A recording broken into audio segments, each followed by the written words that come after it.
Karuvannur bank തട്ടിപ്പ് കേസിൽ കൂടുതൽ അറസ്റ്റുകൾ ഉടൻ. കേസിൽ ഏപ്രിൽ അവസാനം ED അന്തിമ കുറ്റപത്രം സമർപ്പിക്കും.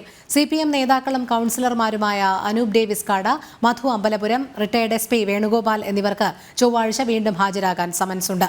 ആദ്യഘട്ട കുറ്റപത്രം സമർപ്പിച്ച കേസിൽ 55 പ്രതികളിൽ 4 പേരാണ് അറസ്റ്റിലായി റിമാൻഡിലുള്ളത്.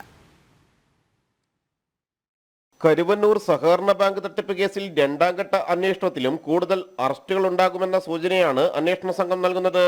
കേസിൽ ആദ്യഘട്ട കുറ്റപത്രത്തിൽ 55 പ്രതികളായിരുന്നു ഉണ്ടായിരുന്നത്. ഇതിൽ 50 വ്യക്തികളും 5 സ്ഥാപനങ്ങളുമായിരുന്നു. മുഖ്യകണ്ണികളായ P. Satheesh Kumar, PP Kiran, CK Jils, CPM councillor PR Aravindakshan എന്നിവർ അറസ്റ്റിലായിരുന്നു. ഇവർ റിമാൻഡിൽ തുടരുകയാണ്. കഴിഞ്ഞ നവംബറിലായിരുന്നു ആദ്യഘട്ട കുറ്റപത്രം സമർപ്പിച്ചിരുന്നത്.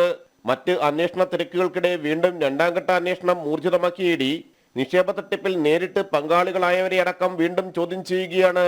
മുമ്പ് ചോദ്യം ചെയ്ത് വിട്ടയച്ചവർക്കും വീണ്ടും സമൻസുണ്ട്. തൃശൂർ കോർപ്പറേഷൻ കൗൺസിലറും മുൻമന്ത്രി AC മൊയ്തീന്റെ ഏറ്റവും അടുത്തയാളുമായ അനൂപ് ഡേവിസ് കാടയെയും റിമാൻഡിലുള്ള PR അരവിന്ദാക്ഷന്റെ സുഹൃത്ത് വടക്കാഞ്ചേരി മുനിസിപ്പൽ കൗൺസിലർ മധു അമ്പലപുരത്തെയും കേന്ദ്രീകരിച്ചാണ് അന്വേഷണം. കഴിഞ്ഞ ദിവസങ്ങളിൽ ചോദ്യം ചെയ്യലിനെത്തിയ ഇരുവരോടും ചൊവ്വാഴ്ചയും ഹാജരാകാൻ ആവശ്യപ്പെട്ടിട്ടുണ്ട്. ഏപ്രിൽ അവസാനം അന്തിമ കുറ്റപത്രം സമർപ്പിക്കാൻ ഒരുങ്ങുകയാണ് ED. ആദ്യ കുറ്റപത്രത്തിലെ 55 പ്രതികൾക്ക് പുറമെ കൂടുതൽ പേർ അന്തിമ കുറ്റപത്രത്തിലും പ്രതിപട്ടികയിലെത്തും. ബാങ്ക് തട്ടിപ്പിൽ പ്രധാന പങ്കാളിത്തമുള്ളവരെ അറസ്റ്റ് ചെയ്യുന്ന നടപടിയിലേക്കും ED കടക്കും. കേസിലെ 33-34 പ്രതികളായ ബാങ്ക് മുൻ സെക്രട്ടറി സുനിൽകുമാറിനെയും മുൻ മാനേജർ ബിജു കരീമിനെയും മാപ്പുസാക്ഷികളാക്കിയിരുന്നു. ജനം, കൊച്ചി.